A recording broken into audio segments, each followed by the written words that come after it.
And welcome back to another episode of Garage Gameday Sports. I'm your host, as always, Louis Longoria. I want to talk college football playoff rankings. The first rankings were released last night. The top 6 teams got my attention for all the wrong reasons. And I want to jump in right away and talk about the top 25. A couple things I would have changed, a couple things to watch out for, and overall where the college football playoff rankings lie with regard to the New Year's Six Bowls and, of course, the college football playoff itself. We'll go ahead and start up top. Number 1, to the surprise of absolutely no one, the Georgia Bulldogs. Number 1 in the country. Came off that 34-7 thrashing of Florida. They've just been shutting everybody down. Just plain and simple. Whether it's Stetson Bennett at quarterback, JT Daniels at quarterback, that Georgia defense is just suffocating.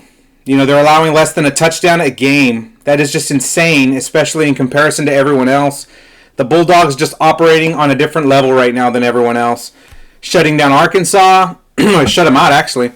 Shut down Kentucky. And then here in against Florida, up 3-0 late in the first half. It looked like Florida was going to make it a game. Georgia just decides to shut the door. 3 quick touchdowns to end the half. And they put that baby to bed.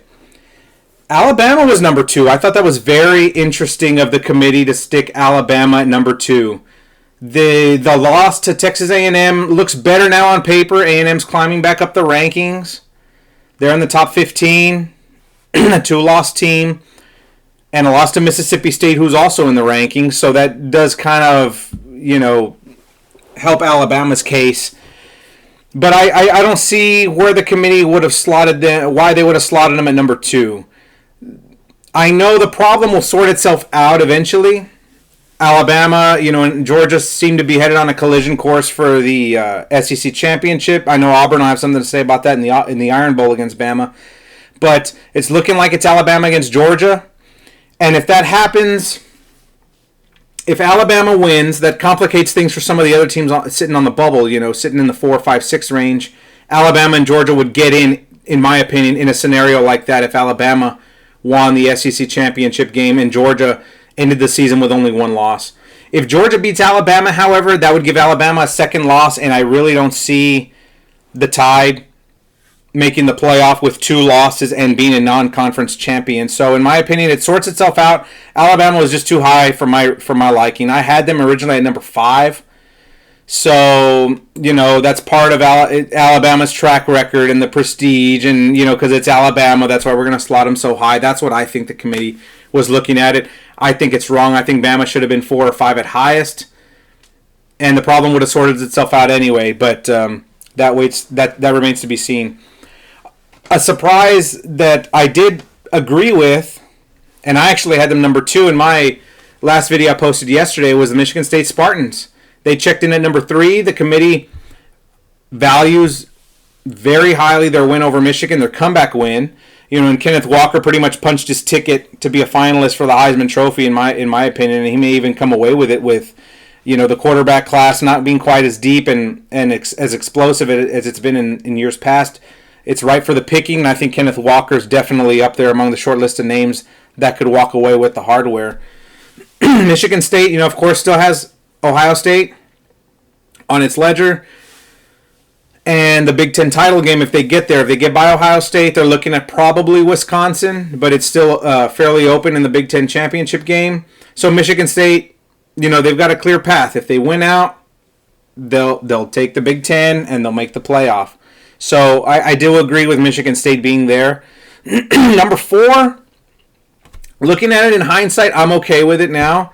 Oregon, number 4. I believe I had them at about number 6. But the head-to-head win over Ohio State is impressive.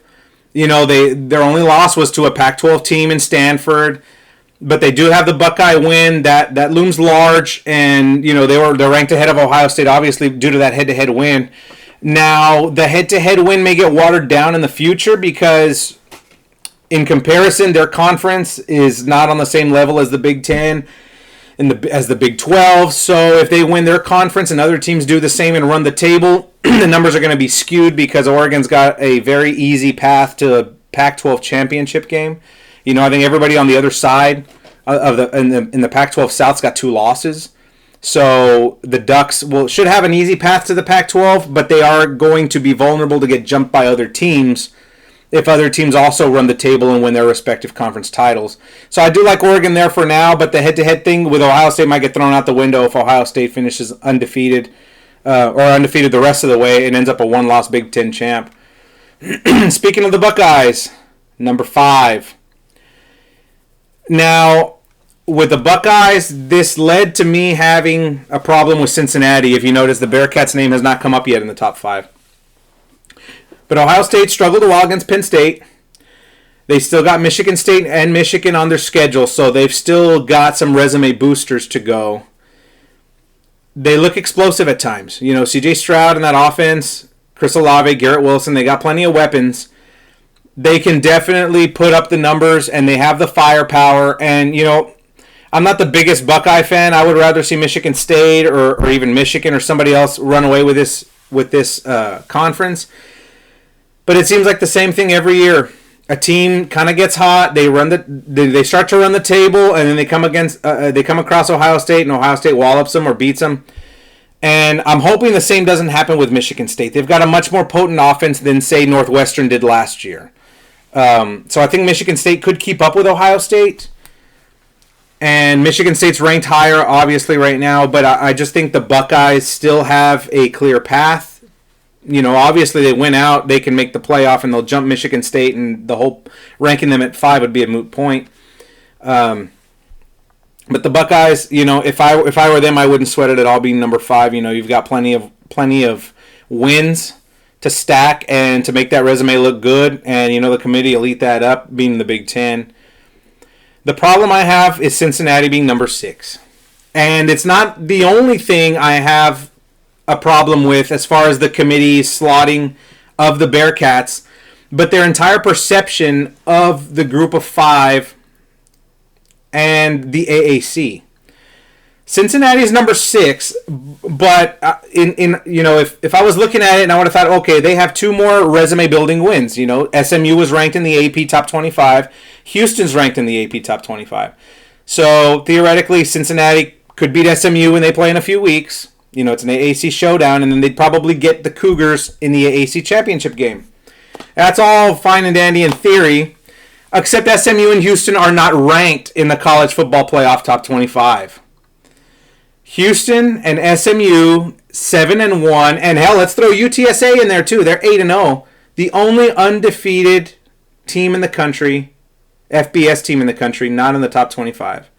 So with the committee, that just tells me that the committee's perception of the group of 5 doesn't really change, because not only did they knock Cincinnati out of the top 4, they're not giving them the opportunity to even build their resume, because if SMU and Houston are not in the top 25, or they keep them out of the top 25, they're going to say, oh, well, sorry, Bearcats, you don't have the resume. Maybe next year. Maybe if you beat some ranked teams.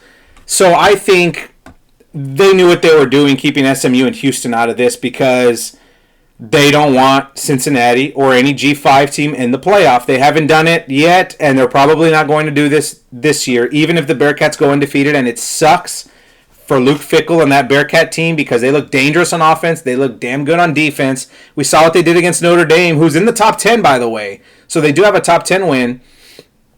It's just the committee knew what they were doing, putting Cincinnati this low and keeping SMU and Houston out so that the Bearcats can't bolster their resume down the road. Number 7's Michigan. Michigan still got Ohio State. They still got Penn State in the Big Ten, but their Big Ten Conference Championship hopes, you know, took a huge blowing that lead to Michigan State. They had the game in the bag. I believe they were up, was it 27-14 or 30-14? Something to that degree, but they had the Spartans on the ropes. They let them off the hook. Michigan, number 7. I don't have a problem with the Wolverines here, only because the team behind them, Oklahoma at number 8, has had too many close calls to count. They have not beat anybody of substance. You know, Michigan's resume looks a lot better than Oklahoma's. Oklahoma's best win to this date may be a 4-loss Texas team, an underachieving Longhorn team.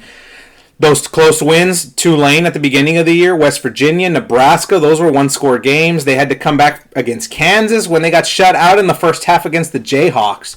So this is one thing, in my opinion, Oklahoma did get right, and I had Oklahoma ranked at number 5 only because I thought the committee was going to have them and give them the benefit of the doubt that they have a spotless 9-0 record in the Big 12. So I was pleasantly surprised to see them knock the Sooners down to number 8. Another team that I think could make things very, very interesting is who's at number 9. It's Wake Forest. The undefeated Demon Deacons. The committee seems to hold the ACC in higher regard than we originally thought. They have NC State in at 19.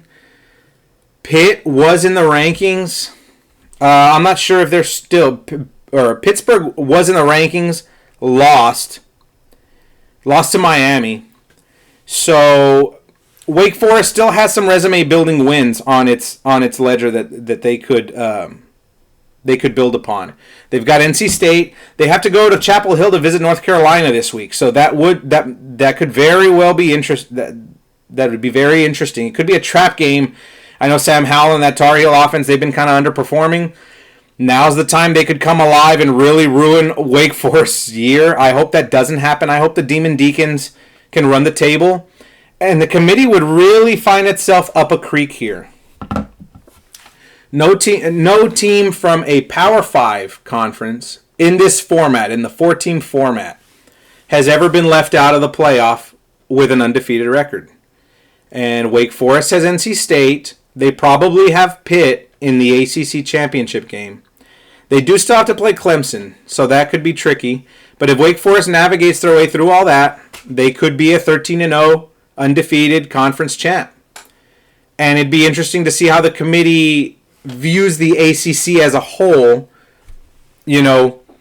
whether they view them as equal to the Big 12 or stronger than the Big 12 or maybe just a half step above a G5, say the American. So it'll be really interesting to see Sam Hartman, that Wake Forest offense. They've looked explosive, and they've had some speed bumps. They struggled with Syracuse. They gave up 56 to Army. But if they were able to navigate through this and finish undefeated, I don't see how you don't keep them out. And a doomsday scenario for me and for hardcore college football fans everywhere, I'm sure, would be if Cincinnati and Wake Forest both finish undefeated and neither one of them gets the chance to make the college football playoff. And to rub salt in the wound, it would not surprise me at all if the committee matched them up against each other. That way, neither one of them would have that huge marquee program building win, or maybe even both of them were to have that if they were to go up against someone like Oklahoma or Michigan or Notre Dame or somebody like that. Each of them wouldn't have the opportunity to do that. Instead, they would have to they would have to win at each other's expense. So I hope that doesn't happen. But Wake Forest certainly having a heck of a year. Number 10, Notre Dame. Notre Dame's always going to be there as an independent. They got one loss, and that was to Cincinnati. So the Fighting Irish, they're still winning. They're going to be there at the end. They're not in the ACC this year. So I'm pulling up Notre Dame's schedule because I don't remember it off the top of my head. I'm only human after all. They do host. Okay, they host Navy at Virginia. I'm sorry. They host Georgia Tech and they travel to Stanford. Those are 4 very winnable games, and they just came off a 10-point win over North Carolina. Those are 4 very winnable games, so it wouldn't surprise me at all to see them finish off the year 11-1. Of course, being an independent, they wouldn't have a conference championship game, but an 11-1 record ought to keep them still in the top 10. In the hunt for a New Year's Six Bowl, and who knows, if enough dominoes fall around them, they could even be in the hunt for the college football playoff. Who knows?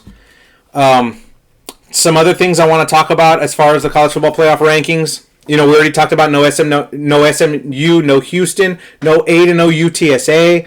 I think you've got to respect the record. I know they're in CUSA, they're in Conference USA.